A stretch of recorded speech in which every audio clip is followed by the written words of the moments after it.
കേരളമൊട്ടാകെ വിലക്കുറവിന്റെ വിസ്മയം തീർത്ത് കിലോ ബസാർ ഇനി വടക്കാഞ്ചേരിയിലും. വീട് പണിയുന്നവർക്കിനി ആശ്വസിക്കാം. ക്വാളിറ്റി ചെക്ക് കഴിഞ്ഞ ബ്രാൻഡഡ് ബാത്റൂം ഫിറ്റിംഗ്സും കിച്ചൺ ഫിറ്റിംഗ്സും മാർക്കറ്റിൽ കിട്ടുന്നതിലും പകുതി വിലയിൽ. Kilo Bazaar Vadakkanchery, near block office Akamala. Contact 9037921329. രാജ്യം മറ്റൊരു റിപ്പബ്ലിക് ദിനം കൂടി ആഘോഷിക്കുമ്പോൾ 2 വട്ടം പാകിസ്ഥാനുമായി യുദ്ധം ചെയ്ത് വിജയിച്ച വീരസ്മരണകൾ പങ്കുവയ്ക്കുകയാണ് ഒരു മുൻ സൈനികൻ. പട്ടിണി അകറ്റാൻ പട്ടാളത്തിൽ ചേർന്ന് രാജ്യത്തിന്റെ അതിർത്തി കാത്ത ചെറുതുരുത്തി സ്വദേശി സുബേദാർ ഗോപാലകൃഷ്ണൻ നായർക്ക് പറയാനുള്ളത് പോരാട്ടത്തിന്റെയും അതിജീവനത്തിന്റെയും കഥയാണ്. ചെറുതുരുത്തി പൈങ്കുളം റോഡിന് സമീപം ശിശിരത്തിൽ സുബേദാർ ഗോപാലകൃഷ്ണൻ നായർക്ക് ഇന്ന് വയസ്സ് 81. പ്രായം തളർത്താത്ത ഓർമ്മകളുമായി അദ്ദേഹം ഇന്നും ആ യുദ്ധകാലം ഓർത്തെടുക്കുന്നു. 1945 ജനുവരി 19 അച്യുതൻ നായരുടെയും കുഞ്ഞിലക്ഷ്മി അമ്മയുടെയും 12 മക്കളിൽ 4ാമനായി ജനനം. ദാരിദ്ര്യം നിറഞ്ഞ കുട്ടിക്കാലത്ത് 3 നേരം വയറു നിറച്ച് ഭക്ഷണം കഴിക്കാനാവുമെന്ന പ്രതീക്ഷയിലാണ് 18ാം വയസ്സിൽ വീട്ടുകാരറിയാതെ അദ്ദേഹം പട്ടാളത്തിൽ ചേരുന്നത്. 1963 കോഴിക്കോട് വെച്ച് നടന്ന സെലക്ഷനിലൂടെ സൈന്യത്തിലെത്തിയ ഗോപാലകൃഷ്ണൻ നായർ ബാംഗ്ലൂരിലും ആസമിലുമാണ് ആദ്യം സേവനമനുഷ്ഠിച്ചത്. 1965ലെയും 1971ലെയും ഇന്ത്യ പാകിസ്ഥാൻ യുദ്ധങ്ങളിൽ പീരങ്കിപ്പടയുടെ ഭാഗമായി അദ്ദേഹം മുൻനിരയിലുണ്ടായിരുന്നു. കൊടും തണുപ്പും വിശപ്പും സഹിച്ച് അതിർത്തിയിൽ പൊരുതിയ ഗോപാലകൃഷ്ണൻ നായർക്ക് യുദ്ധവിജയത്തിനു ശേഷം നിരവധി അംഗീകാരങ്ങളും തേടിയെത്തി. 28 വർഷം നീണ്ട സ്തുത്യർഹമായ സേവനത്തിന് ശേഷം 47ാം വയസ്സിൽ ഡെറാഡൂണിൽ നിന്നാണ് അദ്ദേഹം വിരമിച്ചത്. ചേരാൻ കാരണം വീട്ടിൽ വളരെ കഷ്ടപ്പാടുകളായിരുന്നു, പട്ടിണിയും പരാതിനൊക്കെ ആയിരുന്നു. അതിന് ഒരു മോചനത്തിന് വേണ്ടിയിട്ട് ഒന്ന്. രണ്ടാമത് വന്നിട്ട് 62ലത്തെ യുദ്ധം കഴിഞ്ഞ സമയത്ത് ആ വീരസേനാനികളെ പറ്റിയിട്ടും ആ രാഷ്ട്രത്തിനെ പറ്റിയിട്ടൊക്കെയുള്ള പ്രഭാഷണങ്ങളൊക്കെ കേട്ടിട്ട് കുറച്ചൊരു മനസ്സിൽ ആവേശം പട്ടാളക്കാരനാവണമെന്നുള്ളത്. അങ്ങനെ വന്നിട്ട് ഇവിടുന്ന് കോഴിക്കോട്ടേക്ക് വണ്ടി കയറി കോഴിക്കോട് വെസ്റ്റ് ഹില്ലിൽ വന്നിട്ട് റിക്രൂട്ടിംഗ് ഓഫീസുണ്ട്. അവിടുന്ന് മെയ് മാസം 5ാം തീയതി 63 മെയ് 5ാം തീയതി പട്ടാളത്തിൽ ചേർന്നു. 6ാം തീയതി അവിടുന്ന് ബാംഗ്ലൂരിലേക്ക് ട്രെയിനിങ്ങിനായിട്ട് ബാംഗ്ലൂർ പോയി ട്രെയിനിങ് ചെയ്ത് ആദ്യത്തെ പോസ്റ്റിംഗ് ആസാമിലേക്കായിരുന്നു.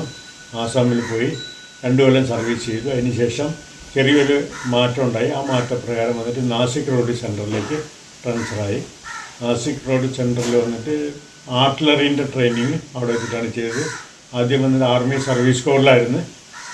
അവിടെ സർപ്ലസ് ആയ സമയത്താണ് അവിടുന്ന് ആർട്ടിലറിയിലേക്ക് വിട്ട് ട്രെയിൻഡ് സോൾജേഴ്സ് വേണമെന്ന് പറഞ്ഞിട്ട് ഇവിടെ വന്ന് നാസിക് സെൻറ്ററിൽ വന്ന് ട്രെയിനിങ് ചെയ്തു. ട്രെയിനിങ് ചെയ്തുകൊണ്ടിരിക്കുമ്പോൾ തന്നെ ഏതാണ്ട് 65ൽ ഉടനെ ഇവിടേക്ക് ബോർഡറിലേക്ക് പോസ്റ്റിംഗ് പഞ്ചാബിലേക്ക് പോസ്റ്റിംഗ് കിട്ടി. അവിടെ വന്നിട്ട് ആർട്ടിലറി റെജിമെൻറ്റിൽ ഒരു ഗണ്ണർ എന്ന നിലയ്ക്ക് ഒരു പീരങ്കിപ്പട ഗണ്ണർ ആയിട്ട് സർവീസ് തുടങ്ങി. അവിടെ നിന്ന് പിന്നെ വിവിധ സ്ഥലങ്ങളിൽ സർവീസ് ചെയ്തു. അന്നാണ് ഈ ഇന്ത്യയും പാകിസ്ഥാനും തമ്മിൽ യുദ്ധം.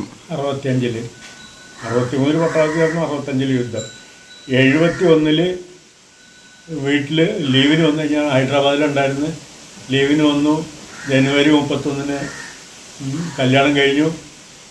ജനുവരി 31 അപ്പോഴേക്കും സർവീസിൽ നിന്ന് ലീവിന് വന്നിട്ടുള്ളവർക്കൊക്കെ റീജോയിൻ ചെയ്യാൻ പറഞ്ഞിരുന്നു. പോയി അവിടെ ഹൈദരാബാദിൽ തന്നെ പോയി ജോയിൻ ചെയ്തു. അവിടെ എത്തിക്കഴിഞ്ഞ ഉടനെ തന്നെ അവിടുന്ന് പോസ്റ്റിംഗ് കിട്ടി. എവിടേക്ക്?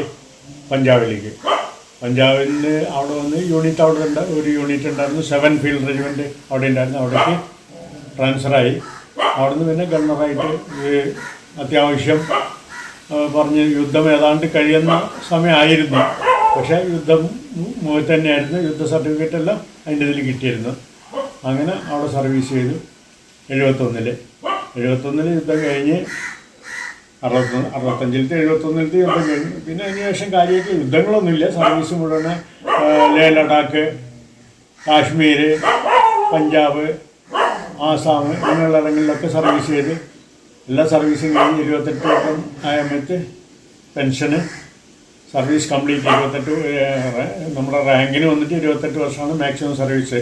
തന്റെ മകൻ ഗോപകുമാറിനെയും അദ്ദേഹം രാജ്യസേവനത്തിനായി പട്ടാളത്തിലേക്ക് അയച്ചു.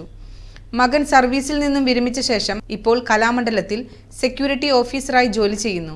ബാങ്ക് ഉദ്യോഗസ്ഥനായ പ്രദീപ് കുമാറാണ് മറ്റൊരു മകൻ. പരേതയായ ദേവകിയാണ് ഭാര്യ.